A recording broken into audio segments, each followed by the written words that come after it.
Oh, fuck. I guess I don't want that for this one after all. Well, welcome back, though. I did it. I don't... Are you supposed to go there? Oh, wow. You did it. Down left underneath the northeast door. You got it. I can't believe you remember all these things. How many times did you play this game growing up? I mean, I had to do it for both versions when I did the review. So you remember all of them? Like, I don't remember these sorts of little things. Well, at least I got a Nintendron NES Super Game System going on over here. Fuck. How much would it cost to modify this one? For RGB? Yeah. Well, I can show you how much the board costs, and then it depends on who you get to mod it. Like, if you do it yourself, much cheaper and probably faster. Well, because can you S-Video mod these ones, or they don't support S-Video, do they? A lot of the time, when you get an RGB board, it'll support S-Video as well. So you can get both of them. Obviously, I have a consumer grade CRT.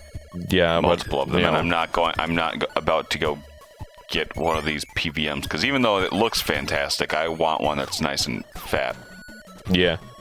I took me forever to find a 32-inch, and I actually realized that it's probably not good because the screen is too dim. Mm-hmm. Like, because the scan lines are physically farther apart. Well, I don't know. Maybe I can get it fixed if I get a remote that'll work for it, but the 32-inch that I spent so much time trying to find... yeah, it's the same thing with, so like, dim. I have a 27-inch and it's fine. It's the same sort of principle as, oh, I guess I could break this. Why would you not do that, you dingus? It's the same principle as, like, back whenever the fuck, they made the 3DS XL with, like, the bigger screen. Yeah. And I've seen what those look like, and they are physically darker than the original 3DS. No, it's not. It's something else where, like, there's actually either the setting, it's either the too much time of sitting around without use, and as well as age, because the CRT is from, like, 1998. It just gets dim over time. Maybe it's fallen into disrepair, I'm not sure. Mm-hmm. But, the particular 32-inch I haven't used much before, but it's in the game room right now, which yeah. I'm buying a house in 3 days. I'm closing on a house in 3 days, so I'll finally have my game room. Ethan's much better at this whole adulting thing than I am, so... Yeah, everybody progresses at different rates. Don't knock yourself. Don't sell yourself short. I remember this boss kicking my ass. Oh my god, look at that effect when you hit it. Yeah, it changes the background to a different thing. Can you pause that when it... Oh, of course not. I guess I can do it, pause it, and post. Well, that's a... When everything gets really pixelated, that's a really common effect that you see on, like, the Super Nintendo, but I've never realized that you could do that on the NES. You have to that would be a lot of work. It's just really fascinating. Well, my guess is the way that they did it, it wasn't like a post-processing effect. They probably just have different tiles that they swap out when you, in the background. They just animate the background, because you can see that, I don't know. You maybe don't know what I mean by post-processing. Not quite, but I know what you're alluding to. It's one of those in modern games. It's one of those teraflops. A program that draws something to a screen is called a shader. And there are many different kinds of shaders and contexts. But Mikey, I'm bored. Shut the hell up. Just kidding. I'm kidding. Post-processing is basically where, when you render an image to a screen, you're basically taking all of the game objects in your game and using the graphics architecture, exporting it to a 2D array of pixels, essentially, a frame buffer. And a post-processing is where you take that image and make modifications to it. So after everything has already been rendered, he's yawning while I'm saying this. After you've already made, after you've already rendered the whole game image to the screen, then you, like, alter it using filters and stuff. That's post-processing. Look at that happy moon in the background. That moon is all this violence going on, and the moon is just smiling away. Is that... Yeah, that's an angry video game. That's an angry Nintendo nerd again. Rainbow Resort. It's Mario Party 7, the resort one. Okay, We're on the final planet. The final planet. But Pluton isn't a planet anymore. Yeah, it's Neptune. Neptune. I told you there were 7 planets in this game. We're on the final planet. Oh, look at the sprites are dark too here. Isn't that cute? Well, apparently that's actually a very interesting NES effect, because they're technically, since it's 8-bit, there's only 256 possible colors, but you can actually perform darkenings to every color on the screen at once. There's like a brightness setting, essentially. Huh.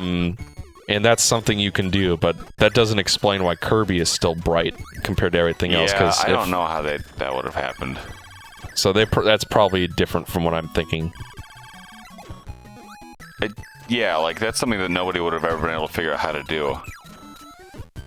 It's so fascinating to me, like this old video game design.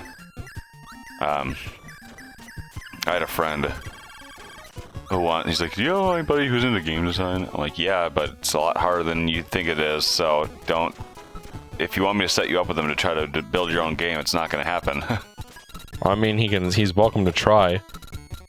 He wants to create like Super Nintendo and Sega Genesis games. Yeah, that's not gonna fucking happen. It's not gonna happen. I mean, there are people who, because like obviously the only language I technically know how to program so far and have any is BASIC.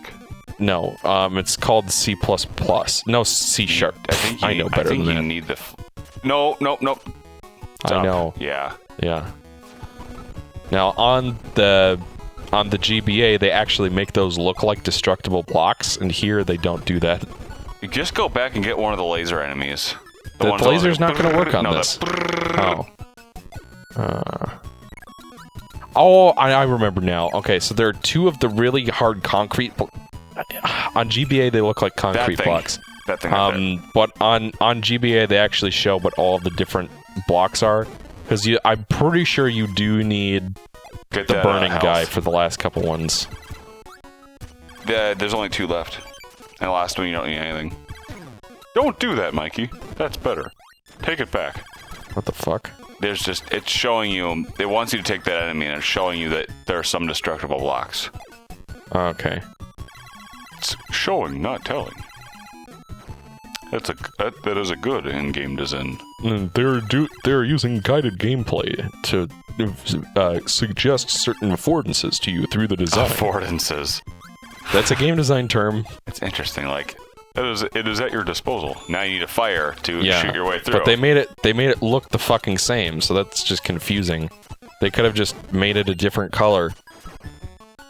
Yes, well they didn't. So fuck you. Just kidding. Not actually do that. I'm married.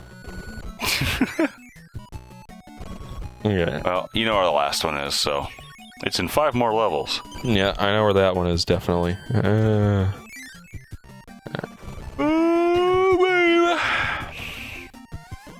That one's on the smiling moon.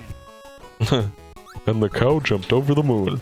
No. But how can a cow jump over a moon, Mikey? It's impossible. Ethan, how can they do that? I remember when you first met me, you were angry that they were releasing new consoles. Like, why can't they just optimize the PS3 to make more games? Make them faster. I didn't really understand any of that shit back then. Because back then, I couldn't really tell the difference between 1080p and 720p. It's funny, because it's like now, it's like, I jump through all of these hoops to make my footage look nice, and then back when Ethan got his PS4, he was showing me Killzone, what the fuck ever that game's called. That game stunk farts. Yeah, but you were like really proud of it at the time, because it's like, look, Mikey, it's a PS quadruple game. And you're like, why can't they just optimize the PS3 to do gooder? They probably had optimized it about as well as they could. Like, apparently all of the lighting in Last of Us 1 is baked, which means that it's not real time. They basically have like a separate layer to each of the materials on stuff that has the shadow pre-built on it. So that's fascinating. I don't even understand how that would work. Well, a lot of games still use baked lighting, because it's like you can have real-time like ray traced lighting, because it's like you have to like calculate the angles that the light is moving through the scene, and then determine which parts of it are brightened and which parts are not. And then you also have to factor in the color of the light itself and multiply the texture by that color. It's like a lot of stuff going on, so... a lot of games, especially older game systems, weren't powerful enough to do that in real time. It's only recently that we've gotten game consoles that can do that, and then you factor in ray tracing on top of that, which is its own can of worms. And anti-aliasing. Does the Nintendo have anti-aliasing, Mikey? No, but it's so low res that it doesn't need it. I know. I literally just explained to him what anti-aliasing was yesterday, folks, so he doesn't know what it is, probably. I've heard the term, I hear these terms all the time, but I've never taken the time to actually figure out what they mean. And then once you explain what it is, then I realize, oh yeah, that's easy enough to... It blurs everything so that it looks more... It blurs things along the edges to eliminate the staircase effect. Yeah, so it looks like everything is kind of... Everything looks like it belongs together with each other, but it takes some of the crisp. It makes it so that you can't identify individual pixels on the screen. Which is exactly why I want a high resolution. Good God. You're not supposed to do that, Mikey. I've been talking in my caricature Mikey voice this entire part. Yeah. I like how that's basically just a whiny bitch voice. We talk in that voice all the time. It's so funny. It never gets not funny. Yeah, it's not even worth trying to hang on to a power-up because I'm just going to lose it in every 5 seconds. Is this a boss rush? Yes. Oh, and it actually plays Mount DDD's theme from the Game Boy game, which was the first Kirby game before this. No, the... Oh,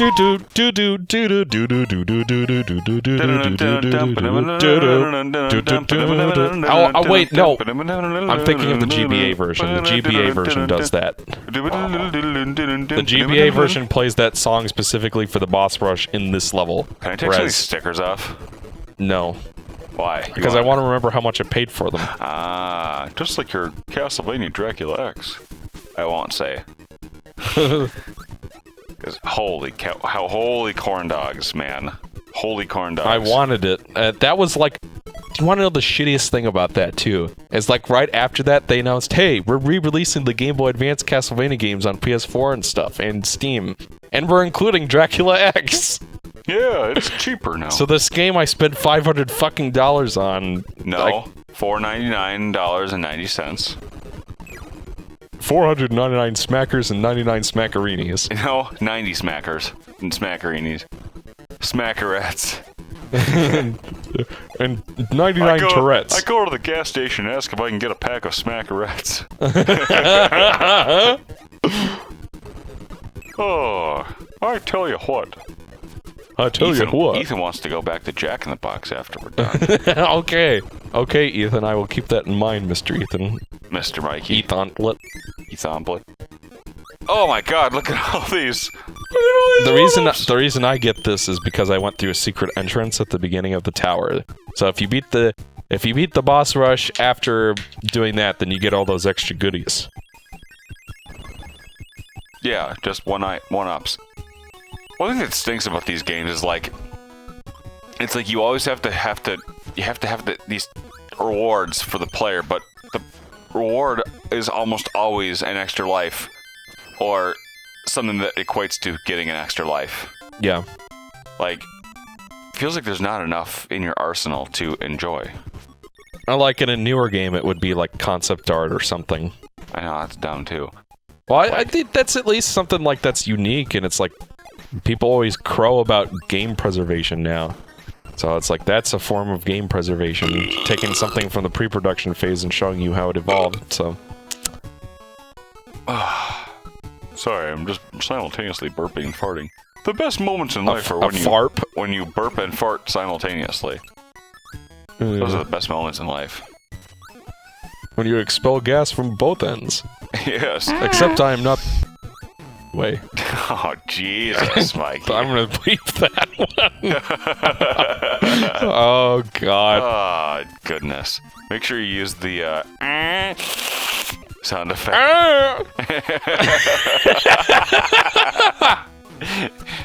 Mikey and Ethan our operands to the same wavelength to the point where we can describe which farts sound. Yeah, because Ethan made like 20 of them. Mikey, fart16.mp3, and then he can be like,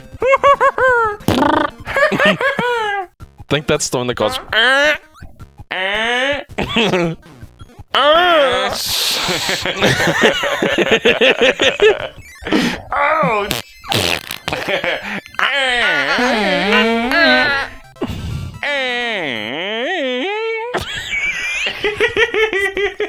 oh. Nobody in the audience knows what we're talking about right now. Audience? What audience? Yeah, they all dropped off after the first part. No. He dropped off after the first fart. Oh. Look at that. Oh, fuck! Oh, fuck! Oh, fuck! Jesus, help me! Oh, save me, Jeebus! Oh, save me, end of this part, because I have to tinkle. You just tinkled like 20 minutes ago. No, that was 2 to 3 parts ago. And when they're 30-minute parts and you're drinking lots of sugary beverages that run right through you. How fast are you going through that Major Melon, man? I'm gonna finish it. Oh, I guess you're drinking water, too. Yeah. I thought you would... No. Yeah. I drank this whole thing. Alright, I guess we're done for now. See you later, folks. No, we're not. It's episodes. We're only 16 minutes into the episode. I thought you were saying, okay, we're done with this episode of Game Mavericks. Now I have to go take a tinkle. Well, I can go. I have to go use the sprinkler machine. I can go take a tinkle mid part, and you can continue speaking. Just don't tell them any secrets, okay? Okay. I'll be back. Yeah, I was trying to remember if this was a specific room that I recognized. Trying to comment on some of the background differences between, because. Oh, hey, Mikey, what are you up to right now? Yeah, of course, he left the door open, which means that the cat will probably come in and try to chew on my wires. Man, the timer he's got going is blinking really fast. Okay, yeah, this is not the level. So yeah, something weird about the GBA version of this game is that all the backgrounds are like weird paintings. It's really bizarre. So it's like there's a simplicity to the backgrounds in this game, and this game has a lot of different, unique, interesting backgrounds in it, despite not having any of the besides not having parallax scrolling and all that good stuff. Because like this one's got like those weird little spheres. The one we were in last had like hand-drawn like this.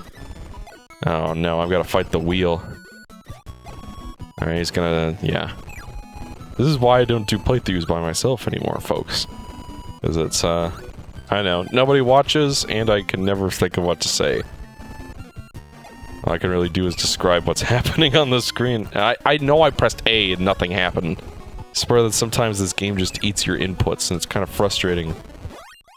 Which is why I would have rather played the, Game Boy version, but Ethan didn't want to do that. And he is my...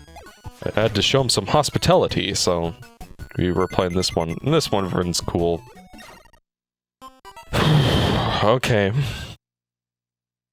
I think what I was supposed to do is drive with the wheel through here, but... for some reason I didn't do that, because I'm a dummy. Well, fuck biscuits. I appear to have creamed suicide just now. He's coming. He's sitting back down, folks. Okay. I just hear, oh, fuck biscuits. And then, I have creamed suicide. Yeah, it's a sequel to Cream Corn. God. Oh, I have to... You were playing that whole time. Just remember I drank that whole large cough. Fuck! Ass bitch cunt fart, I can't believe it! Fuck, cock, fuck! There's only one ring left! That game gets so much worse after that. What? The fucking... Oh, yeah, no, when did you ever play Turbo Man 64? It's to your left. When did you ever play it, I said? I don't know how far I got, but I've seen the second review he did.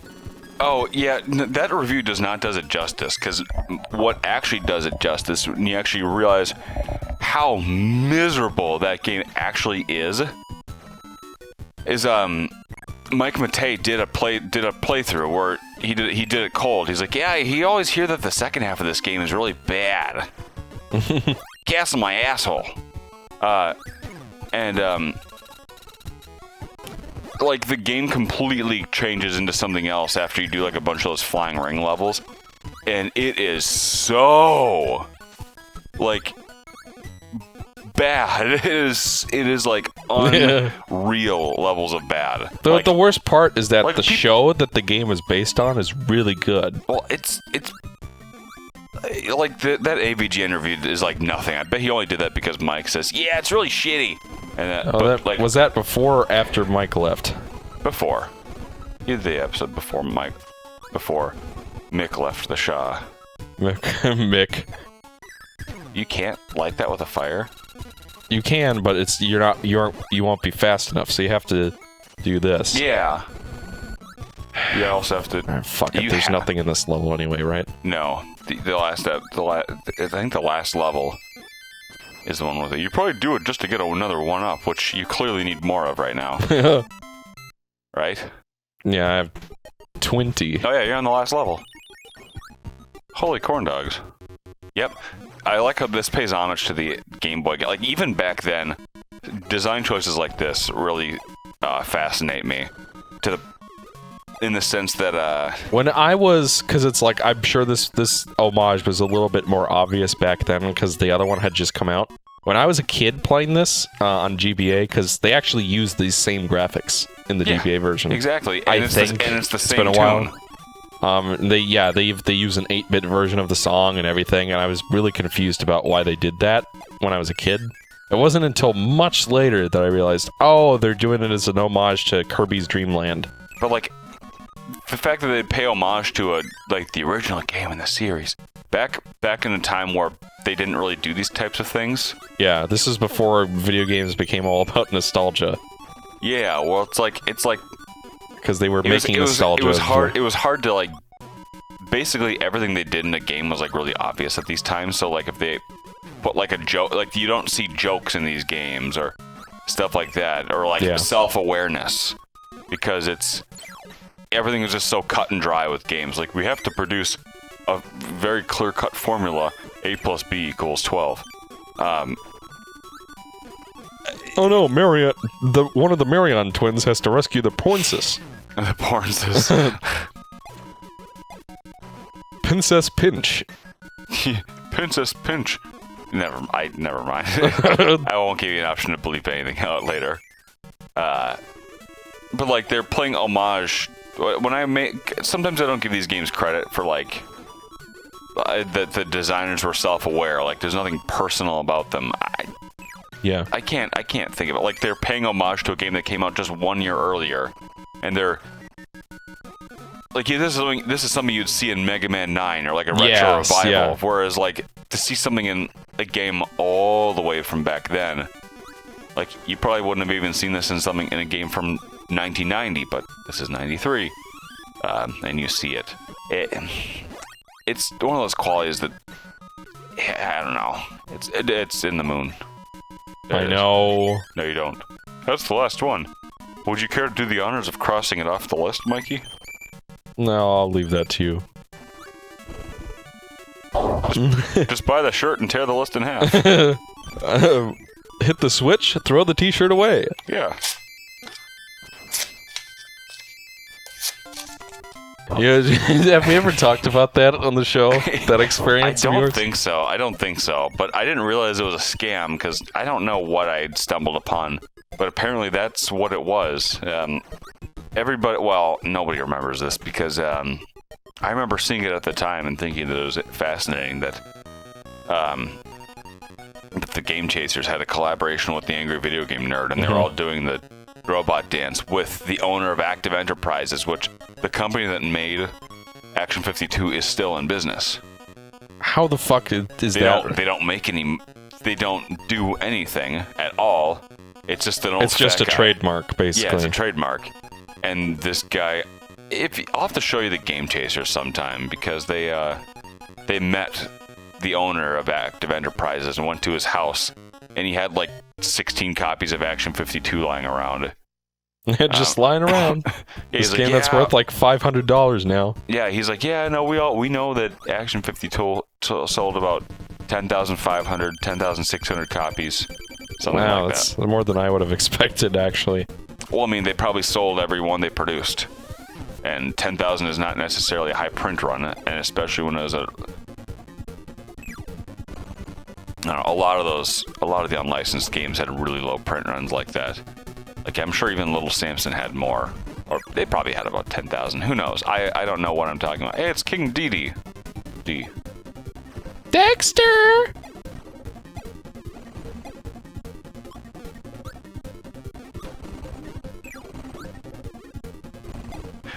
I've seen like a bit of the Kirby show, and it's just like the animation is really off-putting.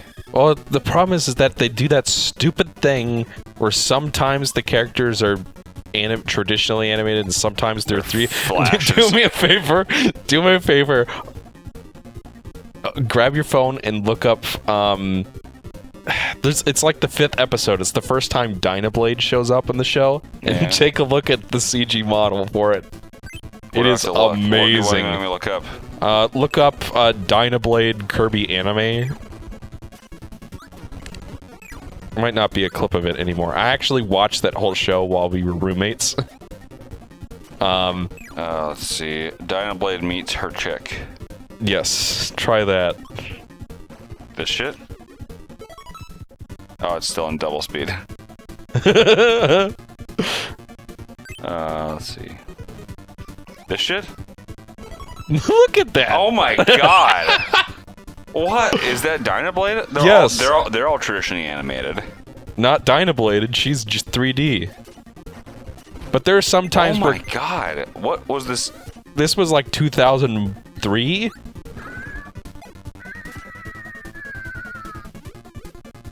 And there's the dub is another topic because people really hate 4Kids and they did the dub. I thought the dubbing was fine, like the way that they translated it and everything. So performances. Bad. Oh, I almost got him. But yeah, like there are some times where like a game here. there's some times where King Dedede is 3D and sometimes where he's traditional and it's like it does not blend at all. You can tell every single time when something's CG. It's really off-putting. And of course, King Dedede has a southern accent, and he's just like, "Damn!" He just kind of sound like that, where he's just like, "I need a monster to club that there Kirby. I'll club you in the eyeball." Ew! And then the guy who voices Mephiles in I don't know who these characters are. In Sonic 06, the evil hedgehog in Sonic 06. Oh, Mephiles the Dark. Yeah, he voices the enemy salesman, and in every single episode he rips King Dedede off with a terrible monster, and then, yeah, he keeps plunging his kingdom further into depth because he doesn't like Kirby. And then there's actually this one episode where he thinks that he killed Kirby, like one of his schemes actually worked in killing Kirby, and he gets really depressed, and he's just like, "No! What am I gonna do with my time now?" That's more of a Mr. T. King Double Dimension Door doesn't like. King Double Dimension Door Dimension Double. Doesn't like Kerbin? No, because he's more popular than him, and because King Dedede in it is kind of a selfish asshole.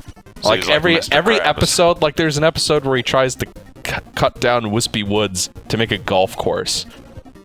And he has like a little assistant guy named Escargoon, who's like a snail. So he's just like Mr. Krabs. Yeah, pretty much. If it was the Mr. Krabs equivalent, it'd be King for. Oh God!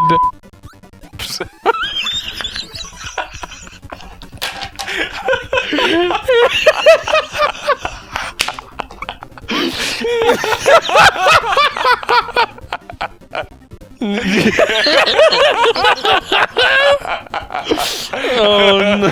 Oh no! How do you come up with this stuff? Obviously, you're going. Oh, fuck, I missed one of my hits on him because of that. Oh, it's one of those stupid weighty bosses. I hate that. Yeah.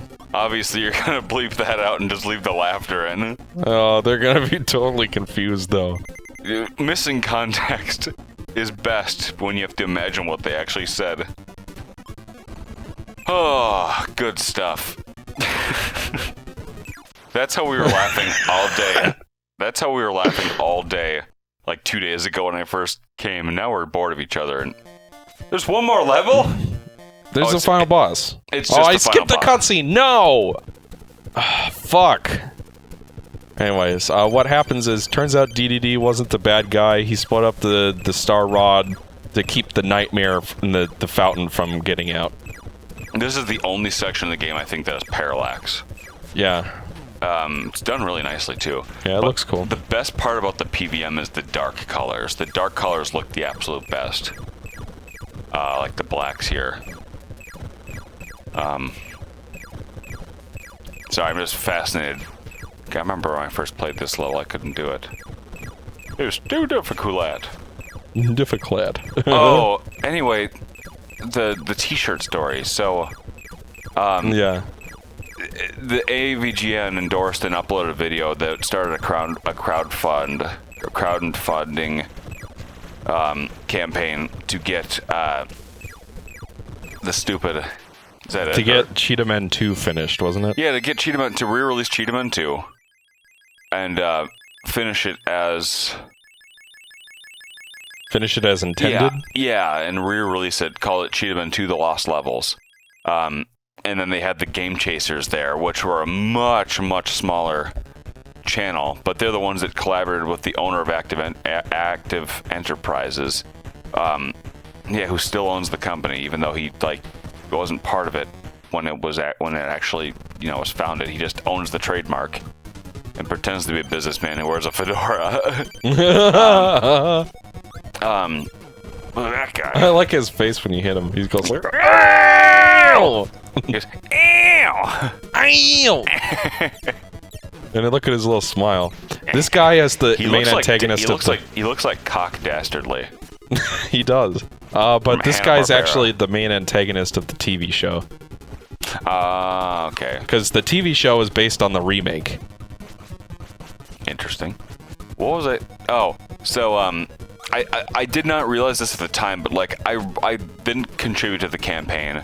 And then, a while later, I'm like, oh, I actually want the Lost Levels, because it's an interesting oddity that I could have in my collection. And I've always peeked in at the prices of Cheetah Men 2, because it's a game that I've kind of wanted. But it's like, yeah, no, even back when I was retro collecting, it was still, over $1,000. Or it's like, no matter how much disposable income I have, I would never be able to, I would never justify that by any means. And a copy maybe shows up once a year on eBay. So, I could only find this backdoor website that had it, and it's like, you could buy a bundle with the complete in box game with the finished comic book and the blah blah blah blah blah and all this stuff, or you can buy one with the game and the shirt. So I email customer support. First of all, it's one of those sites where everything is in cap locks. Oh, really? Yeah, and I email customer support. I'm like, I don't want to buy the T-shirt. Can I just buy the game itself? He's like, it's like the bundle's available. And they respond to every single every single email is in capital letters. They say, you can buy the game and get the T-shirt with it. I'm like, I don't want the T-shirt. Can I just buy the game itself for less money? And they say, buy the game, throw the T-shirt away. And then I'm like, okay, you guys can fuck yourself. I only found out recently that video is a lost Cinemassacre video, where they were talking about the... Did you die? Yes. You loser. Yes, obviously I died. Loser. Just kidding. That campaign was actually discovered to be a scam, or believed to be a scam. So I don't know the full details about it, but if my interaction with them had any indication as to how the crowdfunding campaign works. In what way was it a scam? Did people I don't know, because the product is out. I think, yeah, the Lost Levels is a thing. Okay, so there are actual cartridges that people own. So, like I said, I don't know the details about it, but I was just watching a video on the Cinemassacre rabbit hole. And even though they're not really that controversial, there are a couple of things that people get their jimmies ruffled over. There was the racist comic that Mike drew. Yeah, the Loco Bandito. There was the Purge controversy where like they've severed ties with Mike, and that was specifically linked to him. But whatever. I still like Cinemassacre, even though I don't think they're as... Ever since they've joined Screenwave Media, I don't think that it doesn't have the heart anymore. And it's not funny anymore. But, you know. Who is this guy? He's the Nightmare. He's Eustace. Stupid dog! You made me look bad. Sorry, I'm just getting a little sleepy. Although, yeah, I'm just impressed by how nice the graphics look. Parallax scrolling is gone again, but you know what? Interestingly enough, the best game with parallax scrolling I've ever seen is no! Oh fuck! Is Joe and Mac for the Nintendo. Anybody, all the fans watching this, go watch a long play of Joe and Mac on the NES Super Game System. Yeah, Super Game System. Released in 1992. December 1992 by Data East. It's just a port of Caveman Ninja, which they apparently called Joe and Mac in the homes. I don't know what the difference is between Caveman Ninja and Joe and Mac, or why they have What the fuck is a Caveman Ninja? What the hell is a Joe and Mac? At least Joe and Mac, it's like, okay, those are the main characters, but how can you be a caveman ninja? That literally doesn't work. I don't know. Like, ninjas are from feudal Japan, and cavemen are from prehistory. That's incompatible. The two topics... You can't use two phones at the same time. You can't use two phones. Domestic abuse is funny. Oh, no. Obviously not. Ouch! Ow! Ow! Is that the funniest take damage sound in video game history? I don't know. Now that I think about it, there has to be something funnier that I just can't think of at the moment. in the second game, Jim goes... Yeah! He does like a crow squawk thing. I'm also partial to Zelda 1 and 2, where it's just like... That's too grounded, though. That's not funny enough. Yeah, well, let's see. What other funny things are there? What other funny things are there? You should give me your copy of Mega Man, no. Mikey. You already have one. I know, but yours is in better condition than mine. Mine might be a fake, though. This isn't a fake. This is authentic. But it has the other kind of screw, but it doesn't have 6 of them, like the older NES games are supposed to. This isn't a 5-screw game. This doesn't have a 5-screw variant. Well, there's a 5-screw version of it, but the 5 screws have a different kind of screw in it. I've seen some games that are 3 that have dual prongs like this. Yeah, I have some. And I opened it up and the chips didn't match or something, so I'm pretty sure it's fake. Like, you're welcome to open it and take a peek at it. Well, the label sure as heck looks authentic. Well, to me, I could see, like, it looks like home printer quality, which is what tipped me up to it possibly being a fake in the first place. I don't think it's fake. This looks... So we killed the Nightmare and saved Dreamland. Oh yeah, we're playing a video game. You should give me your copy of Mega Man 1, I know. Mikey. Yours is in better condition. Mine is, the label's in much worse condition. It looks like somebody... looks like a... Look at his fucking face. I know. He's looking back. Yeah. Mine looks like somebody, like a parrot, dropped a load of ass on it and let it fester there for a while. It looks like King Kong splashed his ass on it. Oh, God. Some of the things he comes up with are truly disgusting. Like, oh, goodness. Join us next time on the episode of Gimp and Mavericks where we play Kid Cool and Narc. I was just about to say that as a joke. Where we play Kid Cool and Narc together collectively as one. And then we do Assassin's Creed Revelations HUD. Do you have a... let's see, do you have Madagascar? No. Damn it. That's one of those old... The studio that made that made Crash 4. The video game? Yes, Toys for Bob is what they're called. Yeah, that's right. Madagascar is one of my favorite, like, guilty pleasure games because it's a crappy licensed game, but it's actually a fun little PlayStation Double game, as well as Game Club. Yeah, I mean, they're relatively... Another one I can think of is Toy Story 2. That's a really good one. Even the original Toy Story is good. Remember? I like that game a lot. I think that's also really it's cool and interesting. I'm not certain if that I would call it a good game, though. I absolutely would call it a good game. I think it's similar to the vein of Aladdin, where it's got a lot of different gameplay elements. Well, I mean, like, for Genesis and SNES, yes, I will say it's good. The Genesis has more levels on the Genesis version. I like that game a lot. I do like... We played it on the show, too, didn't we? Did we? I think we did. I think we talked about doing it on the show. I don't remember.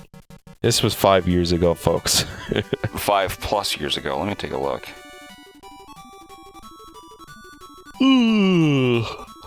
Atsushi Kakuta. Yeah, we did. We even had Mike Alanzer on. You know we've gained 400 subscribers since the channel wrapped up? Yeah, we did Toy Story. And look, right there, Toy Story. I forgot. You're old. That was back when I still used that one. Yeah, your new one's much better. I just have to same say. guy drew it. This is just how art works sometimes. Yeah. I like mine. Mine I still use. I have to get another version, though. With glasses and a beard. Anyway, final thoughts. This video, we spent the whole credit sequence talking about something that didn't matter. Yeah, I know. Whereas we ordinarily wrap up our thoughts in this time. I don't know. I don't really have much more to say. You can watch my review. My opinion hasn't really changed. I might be a little nicer towards the NES version, because, like...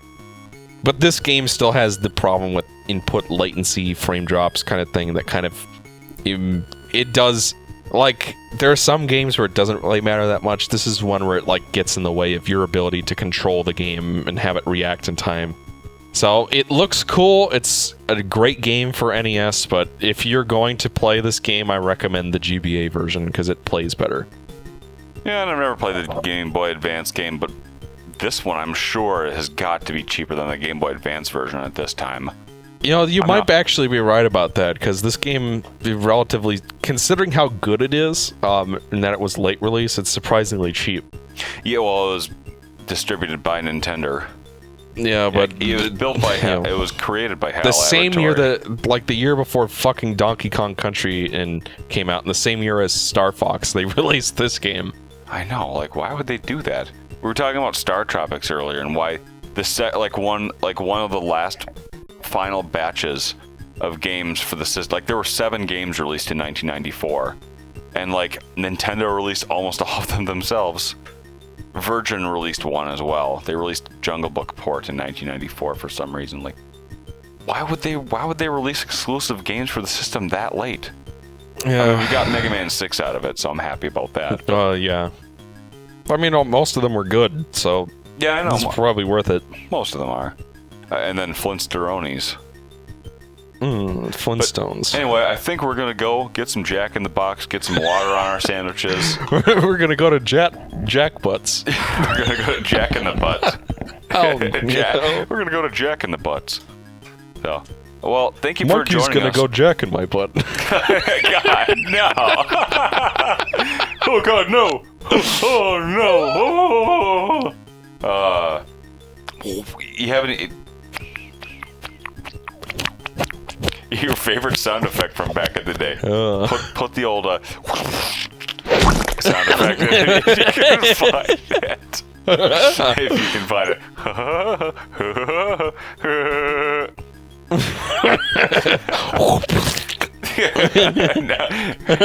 This playthrough is just like a Game Mavericks classic, where we just diverge into sound effects at the end. Yeah, because we don't know what to say. If you're still watching, thank you. If you're still watching, donate to our Patreon. That does not It exist. does not exist. Mail me money at the following address as I dox myself. Buy the house, throw the t-shirt away. See you next time, everybody. See ya. Oh, thank God. I can't wait to get this thing off.